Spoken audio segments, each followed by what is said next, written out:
Hey guys, welcome back to the Flow State of Mind podcast. Aaron here. Just us today. Me I and did you. it again, did you notice that? Yeah. I don't laugh at you, I don't I know. encourage you. Alright, so I think what we're going to do today, guys, is this is going to be a little bit more of a personal, I guess, not improv but improvising a little bit For sure. within a few stories that we want to tell, but we're going to kind of tie it home, and there's going to be an impactful message behind it. Yeah. I promise there will be, because by the way this is going to start, it's not going to seem so. I want to ask you first. So, backstory. The other day I'm on the Stairmaster. Jordan runs through the garage and says, hey, can we record a podcast and call it the stupidest shit we've ever done? So I have no idea where he came up with this idea or why. So that's what I want to ask you. What prompted this? Well, on a regular basis, I do a lot of stupid shit. That's true.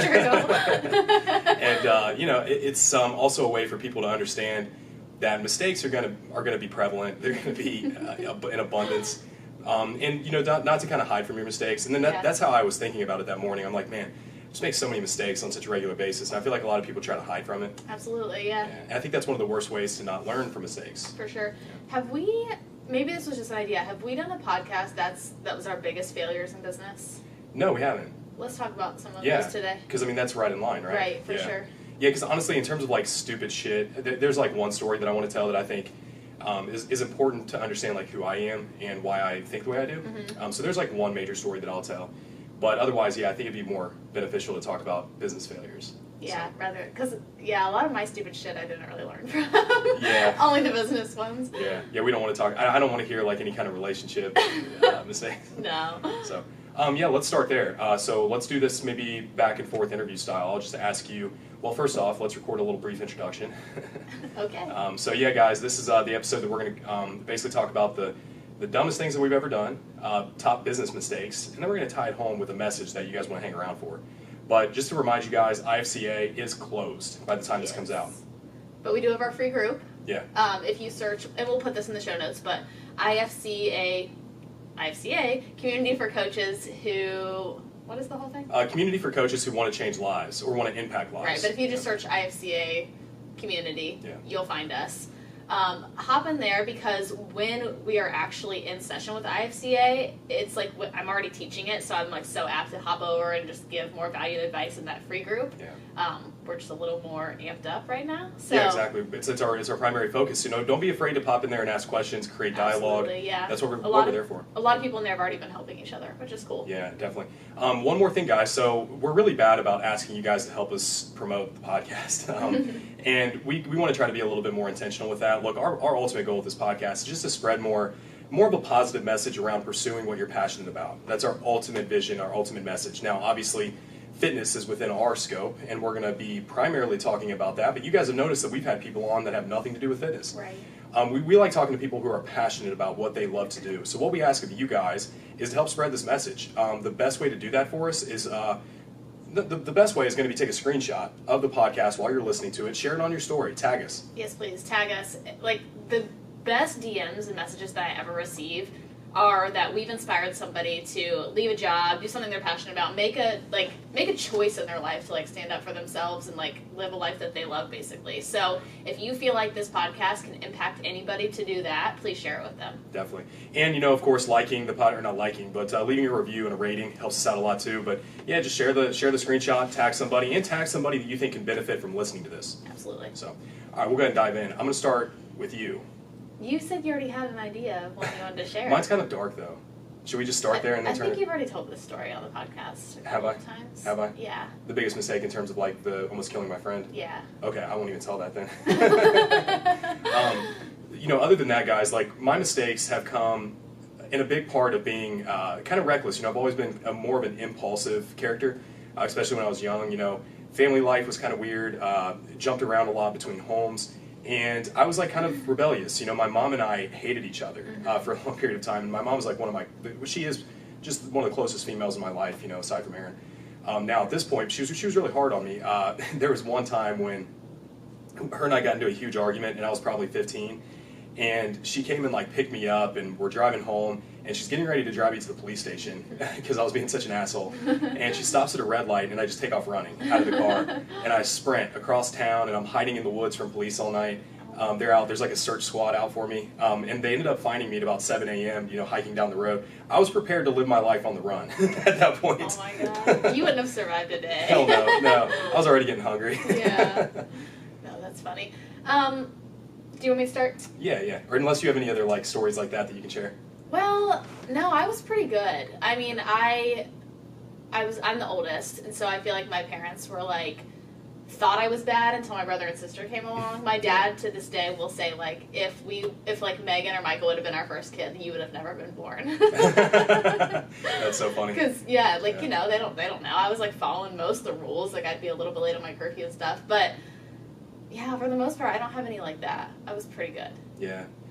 I think one of the dumbest things one more thing that I'll add, was just a really weird and dumb life decision that ultimately I'm so glad that I made. And that's going to be a theme here too, guys. Your mistakes are there for a reason. They're not there to dwell on and to pass regret, because otherwise, like, you would not be to the position that you are now. And maybe you're not in a position where you're thriving, but you're on your way. This is all part of the process. Mm-hmm. If you continue to work at it, you continue to stay persistent, you will get to a place where you're like, fuck, I'm so glad I went through that. Yeah, absolutely. When I got out of high school, I had these like ex-athlete dreams. I wanted to be a college football player. I loved football. I loved basketball also. And I used going to play college football as a way to almost like delay growing up. And I remember thinking that, I'm like, I want to still live that life. I want to still do that thing, So I reached out to some colleges who had recruited me, and they all pretty much passed on me except one. This like podunk school, D3 school in Ohio. They're like, yeah, we'll give you a shot. So I went down there, and the thing was like, it was like a $30,000 a year school. Mm-hmm. And in my mind as a kid, or at that time, was like, and look, if you guys are young listening to this, be careful of student debt. Yeah, be very careful. Sure. Be very careful. Because I looked at that and thought like, oh well, I don't have to pay for that for a while. Like I want to delay growing up. I want to live that lifestyle. I want to play football. I want to hang out with my friends. So I signed on the dotted line, and like I had a little bit of grant money, and so I ended up paying like $24,000. But then the second year after I was there, all my grant money went away because I never went to class. I was there just to play football and party. Mm-hmm. So the money that I had for like a little bit of an academic grant was gone. So then here I am looking at a $30,000 a year bill. Yeah. You guys realize how significant that is? For sure. I saw something the other day that I said to you that was, we go 6 figures in debt to maybe make 5 figures a year. Without a guaranteed job, that's the thing. We just live in a different world than our parents did. Yeah. So make sure you make smart decisions when you're coming out and thinking about student debt. Yeah, for sure. But go ahead. I'll share one that I wasn't going to share because I don't know if it's like, I don't really even know what I learned from it, but maybe it'll tell you how desperate I was, and maybe it'll stop a young girl from making this mistake. But I was so desperate to just hustle and make money and get out of my circumstance that I would always find these random jobs on Craigslist. And I had no fear, but I knew it was wrong because I wouldn't tell anybody where I was going, what I was doing. I would meet random people off Craigslist all of the time. This makes my palms sweat. Oh my god, I know. I'm like afraid to like even like talk about it because it's so bad. But most of the time they turned out pretty legit. Yeah. Like that's where I found a lot of like promo gigs, like as like a. That's not where I found Bacardi, but I worked at, a lot of, like, liquor promos and stuff, and it was, like, innocent enough. We would go and carry around shot trays and just interact with people and stuff. But... until the one time. There were others. People, like, just creepy stuff. And, like I said, I don't know if I was naive. I really wasn't that naive. I literally just thought... You just wanted money. And I thought I was invincible. Yeah. Like, I was like, that's fine. That stuff doesn't happen to me. So there would be like photo shoot opportunities. And anytime there are paid photo shoots on Craigslist. Red flag. Yeah. But I was like, hey, I'm in good shape, whatever. They wanted... it's not that bad. It's really not as bad as I'm making it sound. But it was this guy who essentially had like a flexing fetish for girls just to flex. Yeah. And I was like, okay, yeah, I'll go do this. Like I just started lifting and stuff. And it was in this like freaking hotel room. I pulled up and I'm like, am I really gonna do this? When you told me this story, I was like irate. Like, yeah, I know. And I was like 23 or something. So so dumb. But I was like, this is a really easy way to make money. It turned out okay. The guy was cool. He was like, he was a little creepy for sure, but he didn't try to kill me or anything. That's good. He very, very well could have. But man. So you just like went in and just posed for him? Yep. Just like, and I got the And photos. like a bikini? Yep. Yeah. Whatever I wanted to wear. Bikini, like, athletic wear and stuff. And then I got the photos to use personally. But and he didn't jerk off this whole time? No. Okay. I mean, it wasn't, could have been. But he wrote me a check and I left. He jerked off later. Probably. To the photos. Sense. Man. Okay. I know. So I don't know what I learned from that, but... Well, that just shows the kind of mindset that you had, and you know, now I do like to say still have, but obviously a little bit more calculated. Absolutely. Yeah, but you're willing to do what it takes. Well, yeah, and I was so, like, this is at a period of time where I had just graduated college. I was like, I need to get fucking resourceful because I hate this, is how I felt. So I was like, you know, what talents do I have? I have muscles. This guy wants to see, you know, girls with muscles flex. Yeah. And just, like, I wanted to get into the fitness industry, and I didn't know. I thought maybe that's how you did it. Because back then, there wasn't so much, there weren't people, like, doing online personal training. There weren't people, like, forming business out of this. You would get, like, a magazine, like, that was like the highlight. Yeah, so I was like, maybe this is your way into the industry. I don't know. I didn't know anybody else in the industry. So I'm like scouring the internet, looking at Craigslist, and I'm like, maybe this is legit. You know, that's the thing. I will always, like, you and I are both like this. We'll always take a chance on, like, somebody, no matter how weird they seem or whatever, to be like, this could be legit. Might as well try. Like, this could open a door for me. Yeah. Kind of weird that he's on Craigslist, but. Yeah, no, I agree. Yeah, I guess maybe I'll segue with one in relation to that in terms of, like, dangerous, stupid decisions. And we're talking about early business mistakes as well. Like, when I had first started the car lot, and for those of you guys who might be new listeners, you can go back and listen to Aaron and both of our stories, episode number 1 and episode number 2. We talk about basically our whole stories, mostly oriented around business and entrepreneurship. Yeah. I want to redo mine. Yeah, we should do that sometime. Yeah, we've had a lot happen. Let's move this out of the way, my way. Just because it kind of like blocks you, so maybe put it off to the side. Yeah, we've had a lot happen in the last year. Yeah, you're right. Yeah, I don't even need that out. Kyle just got that part out. So, talking about, you know, early mistakes in business, and again, guys, if you haven't heard those episodes, go back and take a listen. But yeah, we'll redo those. So early in my 20s, I had started a small auto dealership, and this was a buy here, pay here. Later turned into a lease here, pay here, which I'm not going to get into the details of that. It was a really low rent business in terms of, like, taking advantage of people to a degree. And I learned a lot from that, especially in terms of business ethics. Not what I want to touch on right now, though. But I thought that, you know, I had to handle everything. And I know Aaron's going to tell a similar story. Like, I didn't understand or even interpret the idea of hiring people necessarily. So I did everything. I sold the cars, I did the financing, I did the collections, and in regards to collections, I also did the repossessions, which is crazy. Yeah. Because we're selling these cars to people who cannot get financing at a traditional lender. So you can imagine, like, some characters. So I would go, basically what we developed, and we found this company that sold GPS units that you could put into the cars, and you could control these cars on a database online where you could shut the cars off if payments weren't made. So we would go to repossess a car, we'd shut the car off, we'd drive in, sometimes in the middle of the night, sometimes during the day. My brother would drive up and I would sneak up to the car, I would text whoever was in the office, hey, turn the car on. I'd jump in with a spare set of keys, fire the car up as quick as I could, peel out of Dodge. And I probably did that like 30 times, and there were a couple instances where they came running out, you know, screaming. They would show up at the dealership wanting to fight me. So the one time, though, that was the last time I did it, we're peeling out of the drive, this guy's driveway. So it's an old Bronco, or no, it was a Toyota 4Runner. And he's out, like, trying to work on the car because we basically had a unit that would disconnect the alternator that would not allow the car to start. So he's thinking the car broke down. So he's out trying to fix it, and he's got his tools on the hood. I sneak out, jump in the car, and I take off with all the tools on the hood up. I can't even see. And I'm just peeling out of his driveway, taking off, driving down the road, and I just hear this loud, like, shatter. He took this giant wrench and threw it, and it came flying by my face and hit the radio so hard that it, like, shattered the radio. Oh my God. Yeah, like, if it would have hit me in the back of the head, it probably would have fucked my head up. Yeah. And then the car's hood was still up, so I almost crashed the car. I get far enough away that I can jump out, shut the hood, and then drive away. So that was pretty stupid. Yeah. Well, that whole story is such a good one, and we won't dive too much into it because you told it a little bit on the first podcast, your story.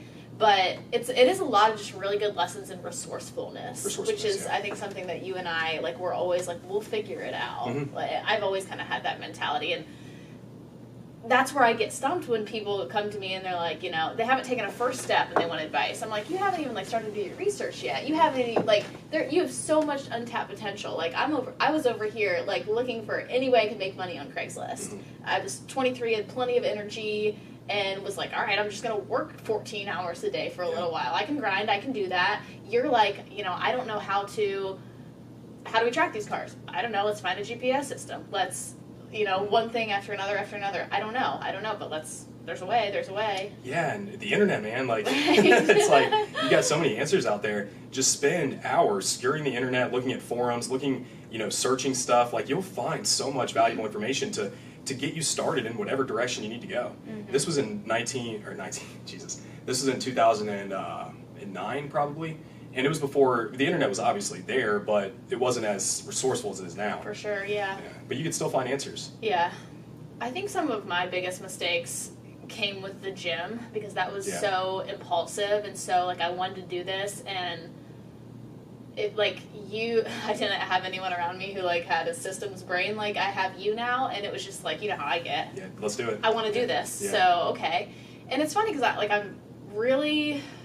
when it comes to money, I'm really good and calculated, but also my drive to really want something to happen. I'm not afraid to lose money and like make mistakes and stuff. So that happened a lot. A couple of contractors, I learned a lot of lessons and just get things in writing back then. Yeah. A couple of contractors, which I probably fucking found these guys on Craigslist again, that just would come in, they'd show up, like one guy was supposed to put a fence in, one guy was our security system, and I remember just like after months just being like, I'm finding someone else, and like a $2,000 deposit, I would just be like, well, so much for that. Like, because I had nothing, you know what I mean? I would just pay these people and be like, well, I have a tendency to do that still. Yeah. You do. Yeah. I just had to learn the hard way. I've just had so many of those. Yeah, get things in writing is the lesson there, right? For sure. Be very strict with your terms. And guys, a lot of this is going to come from, when you first get started in business and you're in situations of negotiating, or you're sitting in front of somebody that might be intimidating, like, there's so much that people are going to try to take Absolutely, from you. Yeah. I mean, Aaron and I have found ourselves in those positions where we've negotiated different business deals with people, and we just look at each other, we're like, we're being bullied. Yeah. Like, we just got to stand our ground. For sure. Like, fuck this. Yeah.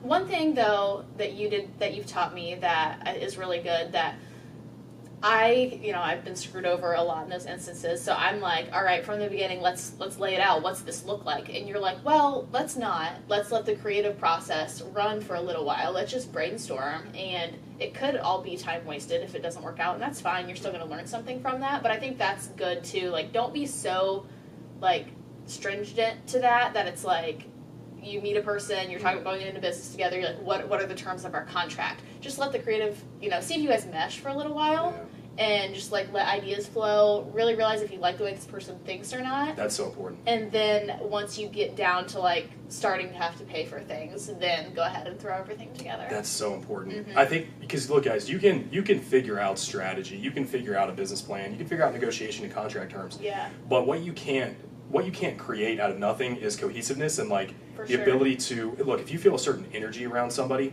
and you guys are talking about going into business together, and you know those kind of people, you're around them and you're clicking, and you love their energy, you love their vibe, you love the way they think, like Aaron said, focus on that first. For sure. Spend time brainstorming together, creating that deep relationship, and developing trust, but look, at the same time, make sure that there is a clear wall there that, look, we're gonna do this right. We're not gonna jump into something, because business relationships can go all we. Yeah. Is that a word? All we? I've never heard of it. Yeah. Well, somebody look that up. Array. Yeah. Keep running. I'm gonna check the camera real quick. Yeah. But at the same time, and if anybody's like weird about that, then they either just don't have much business experience, or they, let's legitimize all of this at a certain point in a deal is like a totally normal thing to say. Yeah, something that you've been good about, Aaron, is if you have somebody come to you and approach you with an opportunity, ask for references. Don't jump into bed with somebody where this is maybe the first time they've ever done something like this. Like, say, okay, what have you done like this before, and who can I talk to about how you performed. Right. Well, unless you're at a point in your business where you need to be really resourceful. Maybe True. you're taking a chance on someone True. who's it's their first time ever. Yeah. I'm just not to that. I'm not at that You're point kind of anymore. past that, Yeah. Like, yeah, early on, sometimes you do just have to take for those sure. risks. I yeah. did that a lot. I mean, I did that with my first fitness coach for the most part. I did that with everything. Because I was like, we have time, experience, or money. I was like, well, I sure as hell don't have money to invest in people. I don't really have the experience yet, so I'll play around. And I think, looking back, it was like, I'll make the mistakes. I didn't really know that I was doing that, but I'm so glad I did. For sure. And I had all the time in the world. Like, for sure. It's like, I'm just getting started. And now I feel like, not that I'm running out of time, but I'm like, I need to make more calculated decisions. Yeah. No, this is good. Let's think of some way to segue here now. Should we jump back into other mistakes? What was the thing you said earlier? So, I think, talking about the dumbest stuff we've ever done, lessons within business and partnerships, and then I want to talk a little bit about goal setting and the vision. Yeah, make sure you're cohesive around a vision. Mm-hmm. Okay. Let's think of a good story that we can segue that into. Do you Story, have yeah. Okay, cool. Yeah, no, that's such a great point. So we're going to kind of shift gears here and talk about, well, Erin's going to tell a story that's going to lead us into our next topic. Well, I think, all of this is related, within business. Like, you need those lessons, and you need your past and everything, but you need future and projection and vision as well. And we were dressed upstairs, and one of the dogs took a shit in the dining room. So it's real life stuff. We were in there cleaning it up, which we don't go in there a whole lot, but we have our whiteboards, and in the new house we'll be in there because it's all connected. It's a much better layout. So we're in this, random room of the house that we're not in a lot, and our whiteboards are up with all of our notes on them that we had made in December. And it was pretty cool to look at. I glanced up there. I honestly probably haven't looked at that since December, since we wrote it. Yeah. And it was our whole vision and goals for Transform Together. And we had at the top of it 100 clients. That's our target. So we have four assistant coaches on Transform Together, Jordan and I, and we won't talk about that offer. We'll tell you guys about it once we get closer to launching it again. But I looked at it and I said, wow, our goal was 100 clients. I'm like, that was pretty ballsy. No kidding. Yeah, and when we looked at all the objectives that we had to complete in such a short amount of time, develop an app. Yeah. Create this check-in process. Create systems to be able to delegate, or not delegate, but to be able to effectively work with our assistant coaches together. Mm-hmm. Train all of them on how to use these systems that we were developing. Our check-in processes, our payment systems, because we had to pay our coaches. Payment collection from the coaches themselves. Yeah. Creating a funnel. That's not even talking about the marketing. You're right. Like, not even talking about the marketing. 10-part email sequence that went out. Yeah. Video, and this was like video sales letter sequences. Yeah. We developed all that. Our marketing videos on the green screen. We created a video course on how to track micronutrients for our clients. We went balls to the wall with that. We did, yeah. And I think that's where our dynamic is so perfect, because I will dream it all day. I would have done half of that by myself, but if if you're charging ahead dreaming it, it has to be right. Mm-hmm. So you kind of come behind and put in so much direction, and don't let me just kind of go so big with that. Well, when Erin's excited about something, I'm talking to you in the third person. When you're excited about something, man, it just flows through me to where I have to I'm just so pumped about it to where it's we got to get this done. Yeah. Because I truly believe that if you have an idea that you're confident in, it's going to be successful. Mm-hmm. So then it's I have an obligation to make sure that I do everything I can to see that too.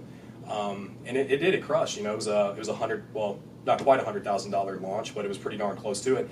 And not the dollar amount is not what's important here, but the lives, man. We changed some fucking lives. This has been one of my favorite things I've ever done. Yeah. Honestly. Well, I can't wait to share some of these testimonials with you guys. We have people explaining to us how they've been through so many programs in the past, they've failed so many times, and finally this was the one that clicked for them. Yeah. Because of the education provided. This was not just to kick out your program, follow it, check in with us. We literally had Facebook Lives every single day of the week. We had a group coaching call once a week. We had so much support and education around this that was in an efficient way. Mm-hmm. That wasn't just trading time for money. Absolutely. And it was powerful. Mm-hmm. Yeah, and the community aspect. There were a lot of people who were in that group, not a lot of people, but a few people in that group who had trained with me for years, and they're like, this is the component that I was missing, the accountability of all of these other people and the support of all of these other people. Yeah. Something that I couldn't really do with one-on-one coaching. As a coach, you can only be so much for your clients, but give them 80 other people or 90 other people on the same path. Yeah. Maybe one day we'll record an episode and kind of open up the playbook on that and exactly how we did it. But the point to take home from that, guys, is that there are kind of two things I feel like. Number one, if you find somebody that you vibe with on a business level and that you can create this partnership with, like, man, that could be so powerful. For sure. I thrive in team settings. Yeah, we were just talking about that. Well, Transform Together, for example, is everything we've always talked about that we still haven't really done within our own businesses, but we come together and we get amped up, and especially when we get other people on board too, like with the live event that we're doing now, and then with the Transform Together coaches, they're all super motivated. Yeah. It's really fun to just create together. Yeah.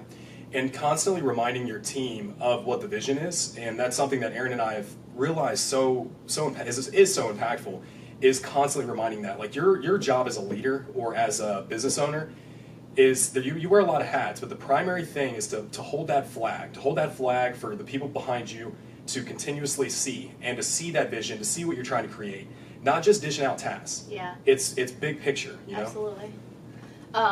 And, this applies even if you don't have a team. You have people around you who, entrepreneurship is tough. And it's tough to support an entrepreneur.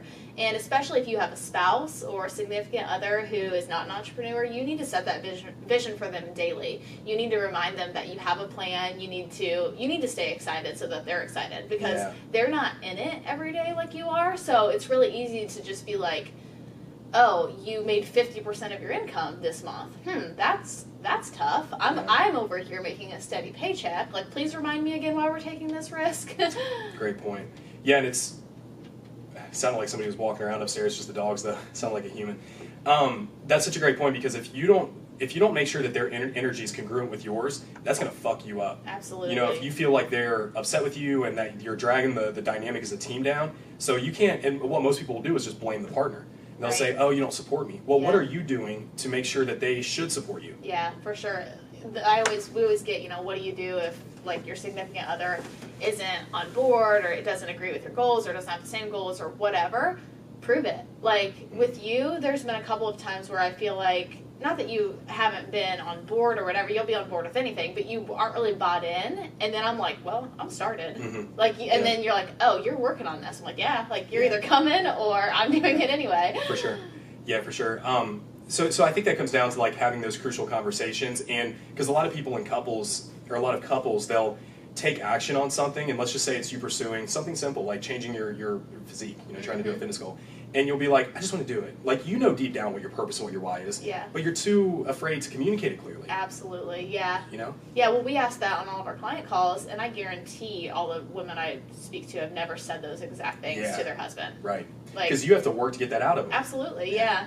And, we're unbiased third parties, that it's just a little bit easier. Like, if you're going to ask those direct questions, like, I don't really ask you that question. For sure. Like, like, what's your purpose? Why are you doing this? Yeah. Like, ever. and it is, I would have a tendency to be like, because I want to. Right, for sure. Where I know deep down, like, usually I have a congruence. I know what deep down my purpose is, but we're probably a little bit different than most. We do talk like that with each other. Yeah. But it takes work. You've got to constantly do it. Yeah. So I've talked about this before. Preston Pugmire, he has a podcast called Next Level Life that I was on, and at the end of that podcast, he said this that I really liked. He said, people treat you the way that you train them and teach them to. So if you're the kind of person who's I want to do this new thing. I want to do this new thing. I want to do this thing every week. I want to get in better shape. I want to start a business. And you don't take any action on it, people are like, okay, that's cool. That's cute. Good idea, Jordan. And then when you really want to do the thing and everyone around you is like, oh, okay, that's cool. Yeah. Like, you're like, well, they're not on board. They're not supporting me. They have no reason to. Exactly. Why should they believe you? So just taking that action is the best way you can get people around you on board, whether it's your significant other, your family. Because a lot of this stuff, that's the other thing to realize, whether it's obtaining, like a higher level of fitness or entrepreneurship, a lot of that stuff puts you in like 5% of the population, maybe 1% Yeah. of the population. So you have to be okay with being very, very different and having people questioning you and having people, you know, not understand you. So if you're not okay and comfortable with that, you're really going to fight an uphill battle. You need to get comfortable with that. Yeah, the first time you turn down the donuts in the break room and people give you weird looks, you're going to fold. Yeah. You're going to buckle. Absolutely. If you can't, yeah, that's such a good point. If you can't cover that adversity, what's going to happen when your family's questioning you, when your significant other's questioning you? Like, you should wear that declaration on your sleeve. If somebody questions you, say, I'm not going to do this because I want to create a better life for my family. I want to be a better example for my kids. I want to live longer. And I'm tired of looking in the mirror and looking like shit. Yeah, for sure. It's funny how much people will just fold to like bullying or being different, and I think that's an advantage that I've always kind of had. Is I've always wanted to be different. Yeah. I've always liked being different. I've always kind of liked when people were like, you know, like, well, Aaron's not going to do that. Like, You do, yeah. Yeah, of course not. Like if everybody's going right, I'm going left. Yeah, yeah. It's good. I had one more thing on vision. So in terms, like, so if you are in a business setting where you have other people who kind of look to you, rely on you, heard a really great example the other day with Lady Boss. So Lady Boss is a fitness app. They're absolutely crushing it. They have like 50,000 members. I think they do around 7 figures a month with just the app. And then I heard on a podcast recently that... Actually, is it 8 figures a month? Or? I don't know. Yeah, it's crazy. I heard on a podcast recently that with their coaching, with their one-on-one coaching, they've made like $7 million in the last 18 months. So that's in addition to the app and everything. So massive like corporation at this point. I know they have 30 people on staff that are just like their sales team, like just like recruiting and getting people signed up. They have 30 people working towards that. But one of the reasons I think they're so successful is that they set their vision every single day. So when the sales team specifically, I heard this from one of the salespeople, they go in and every morning, I don't know if they like read it together or how they do it, but they read like their manifesto. Yeah. So Lady Boss, they have their own manifesto. The sales team has their manifesto. And this is really cool. They remind themselves of all of the statistics of like women who die of heart disease and women who are obese and women who have autoimmune disorders and women who have mental health issues and like all the things that they're like fighting to fix. And they get themselves really amped up. And then they do like the Tony Robbins, like raise your energy, like clapping. And like, let's get excited to change some lives today. I like that. They anchor themselves to that before they start making any phone calls. It's beautiful. Yeah, think about that. Yeah. As compared to like coming in, hitting the coffee maker, like starting your computer up, like, hey Sharon, are you struggling? Like, no, you come in fired up and aligned with the vision. For sure. And rather than it being about you, because how we have the tendency as coaches, all of us do, everyone in entrepreneurship has been on that phone and been like, I need to make this sale. I need money. Yeah, making it about you all of a sudden, if you start it, you know, we have an obligation here to change lives, and you really frame it in that way.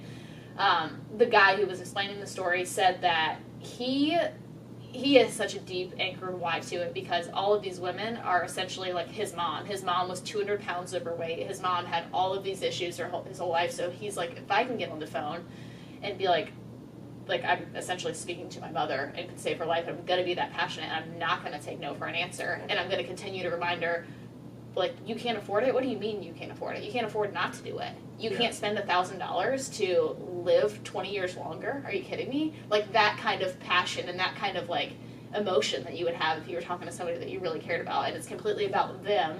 Yeah. So you're not in scarcity. You're not thinking you need the money or you need the sale or anything. Yeah, it's like, you're not pitching like, oh, I can do this, that, and this for you. You're literally challenging them. Yeah. Yeah. For sure. And that's such a great point because at that point, you know, if you don't get that sale, then you literally could not be the reason, but you could have given up an opportunity to contribute to that person's change. For sure. To allow them to live longer. It's powerful. Yeah. And when you're in that mindset of the vision, why are we doing this? Like, any objection that you have, it comes back around on them. So oftentimes, I think a big mistake people make, salespeople specifically make, is they make a money objection. I can't afford it. They will immediately jump to, like, let's get resourceful, let's find the money, and then it becomes about the money. It's not about the vision, it's not about them anymore. So a better objection to that is, like, you can't afford it. Like, you can't afford not to do this. What do you mean you can't afford it? We're talking about your life, we're talking about your health, we're talking about living longer for your kids. Like, you know, if a person's truly in that position where it comes down to something like that, Like, that's interesting. Making it about them, not making it about you, not making it about anything, and that just comes down to the vision. Yeah, it's staying aligned with the vision. Yeah. So I guess maybe to wrap this up, guys, if we can leave one primary piece of takeaway is really write out your declaration, write out your vision. You know, if you're pursuing something, or maybe you haven't actually started to take action yet, maybe that will be the catalyst that allows you to get over that little bit of resistance. Yeah. Sit down with a notepad, write out that vision, make it clear, say it to yourself daily, and allow that to be your guiding light. And then anytime somebody questions it, anytime you question it, you have almost a decree to come back with, rather than have to come up with something on the spot. It's really important, and if you can't answer that question, then you don't really want it. That's why on every single call with fitness clients, they tell me a goal, and I ask why. Like, a girl the other day, for example, she'd already lost 50 pounds. She felt like she was skinny, but she wanted to, like, you know, have some lean muscle and, like, look differently, more toned, quote unquote. And I'm like, well, you know, why? You've already lost 50 pounds. Like, why isn't that 50 enough? And she had such a great answer with just, like, you know, she feels like on the inside she is so, like, she's so with it. She's, like, she feels intelligent. She feels, like, emotionally sound, all of these things. And she said her outside reflects somebody who just doesn't care about themselves. Doesn't take care of their body a whole lot. And that was, like, really powerful. When I get people on the phone who are like, I just want to see my abs, and I, like, get that all the time. I'm like, you don't want this bad enough to actually do it. No. 97% of those people won't put up the kind of fortitude it takes to get those kind of look, to get that look. Yeah. And if it's that way within fitness, it's sure as hell that way within entrepreneurship. Yeah. Because every day you're like, why am I doing this? Yeah, and so true. The amount of effort that's exponentially more, and then also the results. Like, man, it's going to take a while to see results. Absolutely. In entrepreneurship. I mean, yeah. It's like, what, 80% of businesses fail within the first year? It's 65% fail or break even. In the first year? Yeah. So imagine that, a year where... Yeah, they don't make money. Yeah. Or you just go out of business. Right. You have to be strongly tied to, why am I doing this? Yeah. That statistic was actually a lot higher just until they, like, reran a census. I think it used to be in the 70s or maybe even 80s. I was going to say, what about with online business now? It's improved the... Yeah. I'm sure. Think about it. I mean, a lot easier to make money nowadays. Absolutely. Yeah. With no overhead. With a lot little overhead. Yeah. So, again, guys, hopefully this was helpful. And just reminding you guys not to be ashamed of mistakes and to kind of own your mistakes and talk about them. Go back and think about them and think, what were the lessons I could have learned out of those mistakes, right? Absolutely, yep. And then also just be aligned with your vision. Just vision. If there's one thing we can hammer home. But, yeah, you got anything else to add, babe? I just think that's it, really. You know, for those starting out, if you think that you want something, start with asking yourself why, start with writing it down, and if you can't answer that question, like, ask why you want it. Do you want it because other people are having success with it, because it looks glamorous, or, like, because it's just not going to get you anywhere. Like, I never wanted to compete because I saw girls on Instagram, like, in sparkly bikinis and it looked fun. Like, I wanted to compete because I knew it would challenge me mentally. I knew, like, the deep intrinsic stuff. Same thing with entrepreneurship. Like, I just had that will to do something different that I was extremely passionate about. So making sure that that's coming from within with whatever your goal is. One thing I want to add on that, possibly your reason for wanting to pursue entrepreneurship is because you know you can't do anything else. You know you can't show up at a job every day. You know that you can't, like... That was part of mine. Yeah, I mean, that's fine. Yeah. That's fine. Like, literally, if you're the kind of person that's like, I just can't stay between the lines. Yeah. I've got to do something else. Yeah. Then, hell, maybe that's your vision. Yeah. And you're just going to have to work a lot harder. Yeah. Than, you know, people who, I don't want to say more average life, but more between the lines. Yeah. That's a good way to put it. Yeah.